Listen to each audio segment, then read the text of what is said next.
Assalamualaikum students, welcome to Fans Academy with new lecture. There is lecture number 28. Pitch of sound and quality. आवाज़ जी pitch and B topic असांजी quality or timbre. Okay? आणि आवाज़ जी pitch ॾिसो high pitched tone या लो pitched tone तो हिकिड़ा आवाज़ फ़र्ज़ु कयो जेका पिच हूंदी आहे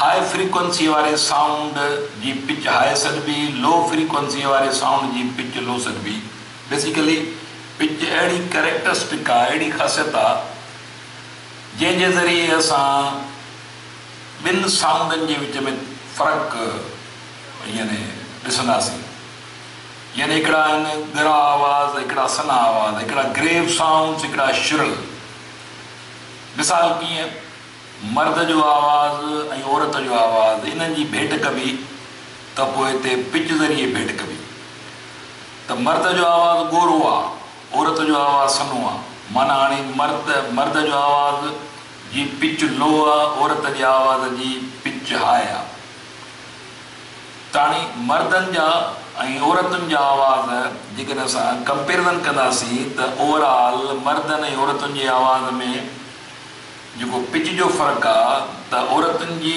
जेका यानी ओवरऑल ॻाल्हि थो कयां पिया त ओवरऑल मर्दनि जे मुक़ाबले में हाई पिच्ड टोन हूंदो आहे वरी मर्दनि जो लो पिच्ड टोन हूंदो आहे as compare to women's okay वरी अचूं था पिया औरतुनि ऐं चिल्ड्रन जे बारे में ॿारनि जो आवाज़ु वरी औरतुनि खां हाई पिच्ड आहे त ॿारनि ऐं औरतुनि जे चिल्ड्रन्स एंड वुमेन्स जे दरमियान जेकॾहिं असां कंपेरिज़न कंदासीं त वुमेन्स जो आवाज़ु वरी हाई लो पिच्ड सॾिबो ऐं ॿारनि जो आवाज़ु चिल्ड्रन जो आवाज़ु वरी हाई पिच्ड माना हाणे जीअं औरतुनि ऐं मर्दनि जी भेट कबी त पोइ मर्दनि जो आवाज़ु ग्रेव औरतुनि जो आवाज़ु श्रिल वरी औरतुनि ऐं ॿारनि जो कंपेरिज़न कबी त पोइ वरी औरतुनि जो आवाज़ु ग्रेव आहे as compare to children's voice children जो आवाज़ु श्रिल सॾिबो औरतुनि जो आवाज़ु ग्रेव वरी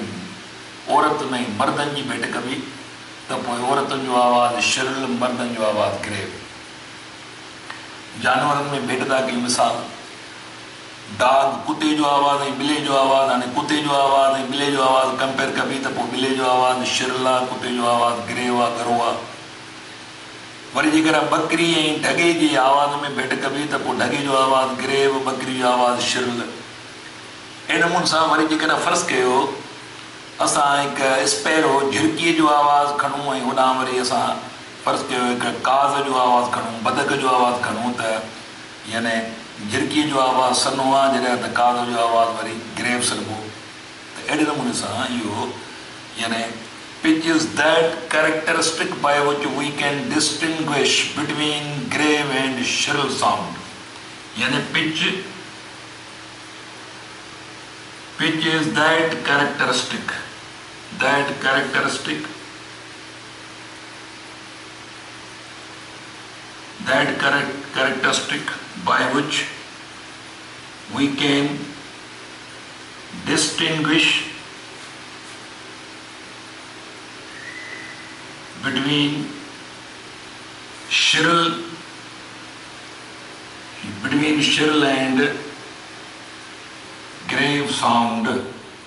which we can distinguish between shrill and grave sound okay that characteristic by which we can distinguish between shrill and grave sound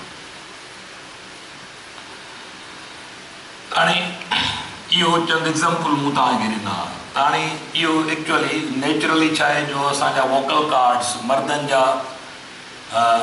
यानी उन्हनि जा वाइब्रेशन्स घटि आहिनि ऐं औरतुनि जो कंपेरेटिवली उन्हनि जा वाइब्रेशन्स वोकल कार्ड्स जा वाइब्रेशन्स हाई आहिनि ॿारनि जा वोकल कार्ड्स अञा हाई वाइब्रेशन हूंदा आहिनि माना फ़र्ज़ु कयो वरी जेकर असां जेतिरो फ्रीक्वेंसी हाई हूंदी आहे ओतिरो आवाज़ु श्रिल थींदो वेंदो आहे हाणे हिकिड़ो फ़र्ज़ु कयो हिकिड़ा स्ट्रिंग्स आहिनि फॉर एग्ज़ाम्पल स्ट्रिंग्स आहिनि सेम लेंथ यानी मटीरियल साॻियो आहे, टेंशन साॻियो आहे, त हिन स्ट्रिंग खे असां लोएस्ट फ्रीक्वेंसी ते वाइब्रेट करायूं फर्स्ट हार्मोनिक में, हीअ स्ट्रिंग असांजो सेकंड हार्मोनिक में आहे, हीअ स्ट्रिंग असांजो थर्ड हार्मोनिक में थो वाइब्रेट करे, त हिन जी फ्रीक्वेंसी फर्स्ट हार्मोनिक जी फ्रीक्वेंसी, सेकंड हार्मोनिक जी फ्रीक्वेंसी 200 हर्ट्ज़, ही 100 हर्ट्ज़, थर्ड हार्मोनिक जी फ्रीक्वेंसी 300 हर्ट्ज़, वरी फोर्थ हार्मोनिक जी फ्रीक्वेंसी माना असां ही 4 लूप माना फोर्थ हार्मोनिक जी फ्रीक्वेंसी इज इक्वल 400 हर्ट्ज़। हाणे फर्ज़ कयो त हिते जेकर असां कंपेरिजन था कयूं, हिननि ॿिनि जी कंपेरिजन था कयूं, त पोइ हिन मां आवाज़ ग्रेव निकिरंदो, हिन मां शिरल। हिन जी फ्रीक्वेंसी आया टांग टूं टूं, अञा सनो आवाज़, माना अहिड़े क़िस्म जा आवाज़ त जीअं पोइ आवाज़ सनो जीधो शिरल थींदो वेंदो, छाकाणि जो फ्रीक्वेंसी वधंदी वेंदी त आवाज़ जो टोन शिरल थींदो वेंदो, सनो थींदो वेंदो। ओके, तेज़ तिखो माना घणो गरो आहे, माना हाणे हीअ बुनियादी आवाज़ हितां थो निकिरे। हाणे हिननि ॿिन्ही जी कंपेरिजन कंदासीं त हिते ग्रेव आवाज़ आहे, हिते शिरल आहे, वरी हिननि ॿिन्ही जी कंपेरिजन कंदासीं त पोइ हिते ग्रेव हिते शिरल, वरी हिननि ॿिन्ही जी कंपेरिजन कंदासीं त हिते ग्रेव हिते शिरल, छाकाणि जो हमेशह पिच कंपेरिजन में कमी ईंदी आहे। त उहो हाणे हीअ 30 हर्ट्ज़ जो 300 हर्ट्ज़ जो टोन आहे, हीअ 400 हर्ट्ज़ जो टोन आहे, त यादि रखे छॾियो त हिननि ॿिन्ही जी कंपेरिजन कबी त हीअ लो पिच टोन आहे, हाई पिच टोन, हिते आवाज़ ग्रेव सॾिबो, हिते शिरल सॾिबो। वरी हिननि जी कंपेरिजन था कयूं त हीअ हिते ग्रेव आहे, हिते शिरल साउंड हूंदो। ओके, त जेको मोस्ट शिरल्ड टोन हूंदो हिन चइनि जी भेट में सो F4 हूंदो। त यादि रखे छॾियो, higher the frequency higher will be the pitch tone, higher will be the pitch. त पिच जी जेको यूनिट आहे उहो बि हर्ट्ज़ में खणिबो, फ्रीक्वेंसी जो यूनिट बि हर्ट्ज़ में। त जेतिरी फ्रीक्वेंसी हाई कबी ओतिरो यादि रखे छॾियो त पिच हाई सघबी, ऐं जेतिरी फ्रीक्वेंसी घटि हूंदी ओतिरी पिच लो सघबी। अॻु में हिकिड़ो तजुर्बो थींदो, यानी तव्हां जेकर फ़र्ज़ु कयो साइकिल जो व्हील खणो, साइकिल जे व्हील खे तव्हां घुमाईंदा हलो, विच में पेपर जी हिकिड़ी स्ट्रिप ठाहियो, पटी ठाहियो। हाणे उहा तव्हां साइकिल जे तारुनि में पटी ॾियो ऐं व्हील खे तेज़ कंदा वञो, तेज़ कंदा वञो, त वाइब्रेशन वधंदा वेंदा। जीअं वाइब्रेशन वधंदा वेंदा त तव्हांखे हिकिड़ो सेंसेशन, तव्हांखे हिकिड़ी अहसासु थींदो त आवाज़ जो नमूनो तब्दील थी रहियो। आवाज़ जीअं पोइ ते वाइब्रेशन वधंदा, फ्रीक्वेंसी हाई थींदी वेंदी, त टोन तब्दील थींदो वेंदो, माना ग्रे मां शिरल साउंड पैदा थींदो वेंदो, तेज़ तिखो आवाज़ु थींदो वेंदो। वरी तव्हां व्हील खे स्लो कयो, वाइब्रेशन घटि थींदा त वरी आवाज़ शिरल मां वरी ग्रेव थींदो वेंदो। ओके, त हाणे pitch is that characteristic by which we can distinguish between shrill and grave sounds। त ग्रेव ऐं शिरल साउंड जे विच में जेको फ़र्क़ु आहे उहो पिच ज़रिए ज़ाहिर कबो आहे। उन कैरेक्टरिस्टिक खे असां पिच था चऊं। त हाणे जेकर तव्हां को बि इहो पिच इस्तेमालु थींदी आहे, यादि रखे छॾियो त कंपेरिज़न में, माना असां ॿिनि टोन जी कंपेरिज़न था कयूं, ॿिनि वॉइसिस जी कंपेरिज़न था कयूं, ॿिनि आवाज़नि जी असां जेकर फ़र्क़ु था कयूं त कहिड़ो ग्रेव साउंड आहे, कहिड़ो शिरल आहे। त जंहिंजी फ्रीक्वेंसी हाई हूंदी उहो शिरल्ड हूंदो, जंहिंजी फ्रीक्वेंसी लो हूंदी उहो ग्रेव हूंदो। जीअं कुझु तव्हांखे एग्ज़ाम्पल असां ॾिना। ओके, त जीअं फ्रीक्वेंसी हाई थींदी वेंदी त पिच जेका आहे सा उहा हाई थींदी वेंदी। हूअं हारमोनियम में ॾिसो, हारमोनियम में जेके कीज़ आहिनि, तव्हांजो हारमोनियम में जेके कीज़ आहिनि, फस्ट की जेका आहे इन जी लोएस्ट फ्रीक्वेंसी हूंदी आहे, आवाज़ गरे में गरो हूंदो आहे। पर जीअं तव्हां कीज़ नंबर वधाईंदा वेंदो, आख़िरी कीअ मां सीटी निकिरंदी आहे, ॼण त इंतिहाई सनो आवाज़, माना हाई शिरल्ड टोन। वधि में वधि फ्रीक्वेंसी उन आख़िरी की जी हूंदी आहे, घटि में घटि फ्रीक्वेंसी फस्ट की जी हूंदी आहे। ओके, त अहिड़े नमूने सां आवाज़ इहो तव्हांजो फ्रॉम ग्रेव टू शिरल जीअं पोइ तीअं शिरल थींदो वेंदो आहे। माना अंदरि कीज़ जूं स्ट्रिप्स उन में वाइब्रेशन पैदा थींदा आहिनि, उहे वाइब्रेशन फस्ट की जो घटि में घटि वाइब्रेशन हूंदो आहे, ऐं जीअं पोइ तीअं फ्रीक्वेंसी वधंदी वधंदी वधंदी टोन जेको आहे हर हिकु कीअ जो टोन शिरल थींदो वेंदो आहे, ऐं आख़िरी की मां वधि में वधि सनो आवाज़ु श्रिल्ड मोस्ट श्रिल्ड टोन उन लास्ट कीअं मान करंदो आहे, जॾहिं त मोस्ट ग्रेव साउंड जो फर्स्ट कीअं मान करंदो आहे।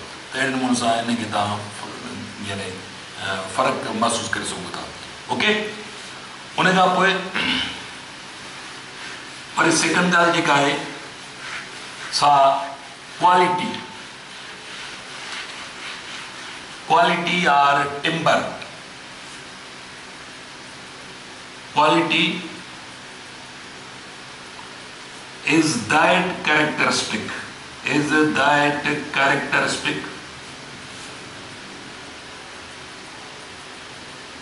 by which we can assign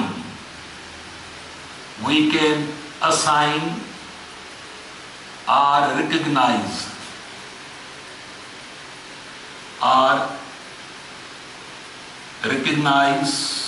assign or recognize the source. We can assign or recognize the source.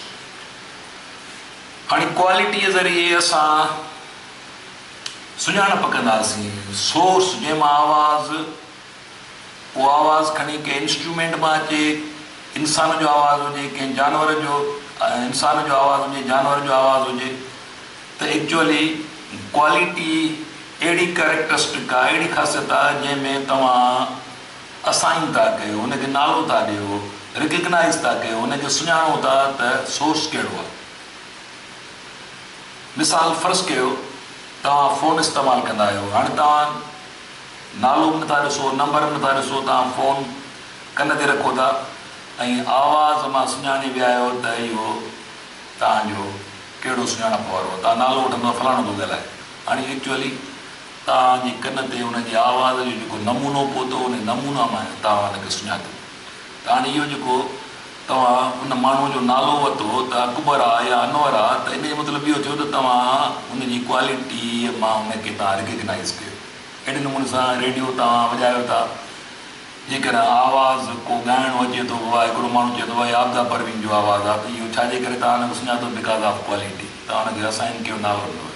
Okay, अहिड़े नमूने सां तव्हां टेलीविज़न हले थी पई, तव्हां साम्हूं हुनखे पिक्चर कोन था ॾिसो, ईअं तव्हांजे कन ते पड़ला थो पियो आहे, केरु थो ॻाइजे, मंज़ूर सखीराणी थो ॻाए, तव्हां हुनखे ॾिठो बि कोन, पर आवाज़ जी क्वालिटी मां तव्हां हुनखे सम्झी वियो। ओके, त हर इंसान जी आवाज़ जी क्वालिटी, ऐं तव्हां पंहिंजे दोस्तनि मिट माइटनि जा फ़ोन अटेंड कंदा आहियो या हुनखे हुनजो आवाज़ु ॿुधंदा आहियो, हुनखे ॾिसो बि कोन था, त तव्हां सुञाणे वेंदा आहियो त फलाणे जो आवाज़ु आहे। अहिड़े नमूने सां फ़र्ज़ु कयो जेकर हिकिड़ी दीवार आहे, हिन पासे तव्हां बीठा आहियो, हिन पासे तव्हांजा हिकिड़ा 2-3 माण्हू ॻाल्हाइनि था ॾाढिया, त आवाज़ मां तव्हां सम्झी वेंदा आहियो त उहा फलाणा माण्हू था ॻाल्हाइनि। त इहा जेका सुञाणप कयो था यानी कंहिं माण्हूअ जी आवाज़ ज़रिए, बिकॉज़ ऑफ क्वालिटी। ओके, इन खां पोइ अञा ॿिया मिसाल इलाही आहिनि। फ़र्ज़ु कयो जेकर तव्हां वाक़ुफ़ु आहियो इंस्ट्रूमेंट्स खां, हिकिड़ो माण्हू म्यूज़िकल इंस्ट्रूमेंट्स खां वाक़ुफ़ु आहे, त हुनखे ख़बर पवंदी, हिकिड़ो आवाज़ु ॿुधंदो, हुनखे फ़र्ज़ु कयो उहो इंस्ट्रूमेंट ॾिसे बि कोन थो, पर आवाज़ थो ॿुधे, त हुनखे ख़बर पइजी वेंदी भाई बाजे जो आवाज़ु आहे या हीअ जेको सो तबले जो आवाज़ु आहे या हीअ वायोलिन आहे, गिटार आहे, सितार आहे या जेको सो अहिड़ो सुरंदो आहे। त अहिड़े नमूने सां बीन आहे, बांसुरी आहे, इहो जेको तव्हां नालो खणंदा आहियो, माना इहो नालो खणो था इन जे करे छाकाणि जो तव्हां उन साज़ खे, उन सोर्स खे सुञाणो था, उन मां निकिरंदड़ आवाज़ जे करे उनजी क्वालिटी जेका आहे, उन क्वालिटीअ मां तव्हां असाइन था कयो त हीअ फलाणे सोर्स जो आवाज़ु आहे।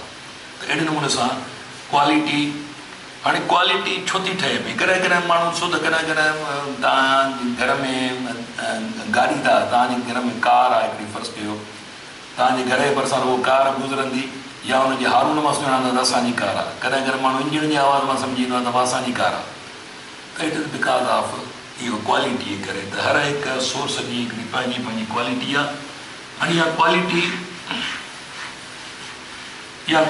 आहे, इहा कैरेक्टरिस्टिक, इनखे क्वालिटी चइबो जंहिंजे ज़रिए तव्हां सोर्स खे असाइन था कयो, सोर्स खे नालो था ॾियो त उहा ही फलाणी शइ जो आवाज़ु आहे या फलाणो माण्हू थो ॻाल्हाए या फलाणो माण्हू थो ॻाए। त हर हिकु यानी सोर्स जो पंहिंजो पंहिंजो हिकिड़ो आवाज़ जो नमूनो हूंदो आहे जंहिंजे करे असां उन्हनि खे सुञाणूं था पिया। हाणे हेल्महोल्ट्ज़ ही साइंटिस्ट हो हिकिड़ो, हेल्महोल्ट्ज़, हिन साइंटिस्ट डिस्कवर कयो इहो डिफरेंस त क्वालिटी हर हिकु इंसान जी छो डिफरेंट आहे या इंस्ट्रूमेंट जी क्वालिटी छो डिफरेंट आहे। त बाबा यादि रखे छॾियो, हाणे फर्ज़ कयो जेकॾहिं हिकिड़ो इंस्ट्रूमेंट आहे, फॉर एग्ज़ाम्पल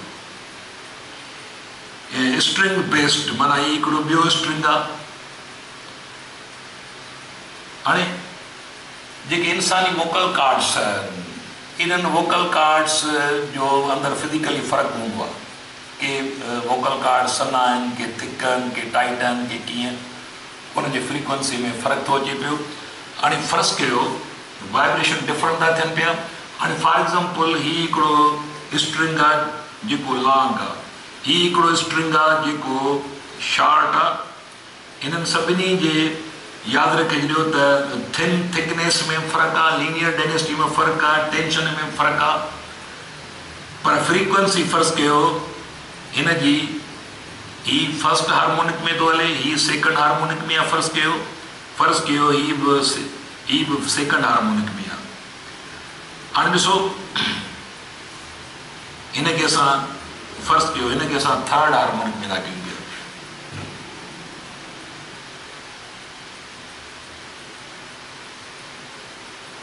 ही थर्ड हार्मोनिक में आहे। हाणे नंढा वॾा आहिनि, साइज़ डिफरेंट आहे, थिकनेस बि डिफरेंट आहे, लीनियर डेंसिटी डिफरेंट आहे। त हाणे पोइ ही बि फ़र्ज़ कयो 200 हर्ट्ज़ आहे हिन जी फ्रीक्वेंसी, ठीकु आहे। ऐं ही फर्स्ट हार्मोनिक में हिन जी फ्रीक्वेंसी 200 आहे, हिन जी सेकंड हार्मोनिक में फ्रीक्वेंसी हिन जी 200 आहे। माना ही फ़र्ज़ कयो थोरो ढरो स्ट्रिंग आहे, त ही जॾहिं ॿिनि हार्मोनिक में थो हले तॾहिं थो 200 ठाहे। ऐं हिन ही F3 में आहे, हिन जी फ़र्ज़ कयो ही अलॻि अलॻि स्ट्रिंग आहिनि, यादि रखे छॾियो त हिन जी 200 हर्ट्ज़ फ्रीक्वेंसी आहे हिन जी। ही थर्ड हार्मोनिक में 200 हर्ट्ज़ थो कढे, ही 2 हार्मोनिक में 200 हर्ट्ज़, ही सिंगल हार्मोनिक में 200 हर्ट्ज़। हाणे फ्रीक्वेंसी टिनी जी साॻी आहे, पर आवाज़ जी क्वालिटी टिनी जी अलॻि अलॻि हूंदी। यादि रखे छॾियो त क्वालिटी जेका ठहे थी पई, it is because of harmonics. त क्वालिटी हार्मोनिक्स ते डिपेंड कंदी आहे। त हिकिड़ा स्ट्रिंग्स आहिनि जेके तव्हांजा स्ट्रिंग बेस्ड म्यूज़िकल इंस्ट्रूमेंट्स जेके बि आहिनि, ॾिसो सभिनी में स्ट्रिंग थो इस्तेमालु थिए। आवाज़ सभिनी मां अलॻि अलॻि छो आहे? छाकाणि जो स्ट्रिंग जी लेंथ अलॻि आहे, स्ट्रिंग जी लीनियर डेंसिटी अलॻि आहे, स्ट्रिंग जी जेका टाइटनेस आहे, छिक अलॻि आहे। नतीजे तौरु भली हिकिड़ा 2-3 इंस्ट्रूमेंट्स आहिनि डिफरेंट क़िस्म जा, फ्रीक्वेंसी भली साॻी हुजे, नंबर ऑफ वेव्स हिकु सेकंड में भली साॻा कढनि, पर आवाज़ जी क्वालिटी अलॻि हूंदी, छाकाणि जो हार्मोनिक्स सभिनी जा।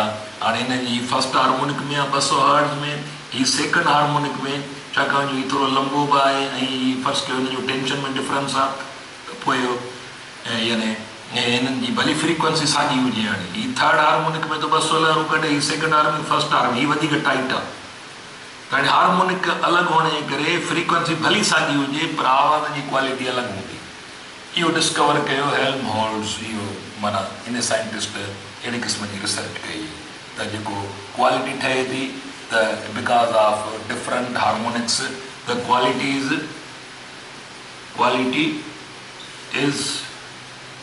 Due to different harmonics. यादि रखी छॾियो, due to different harmonics. Okay, त इहो तव्हांजो जेको आहे सो यानी बाबा पिच ऐं क्वालिटी जे बारे में इहो थोरो हिकिड़ो लेक्चर हो। हिनखे वधीक पंहिंजे बुक्स में तफ़सील सां तव्हां हुनखे ॾिसो ऐं पंहिंजो ख़्यालु कजो। अल्लाह हाफ़िज़।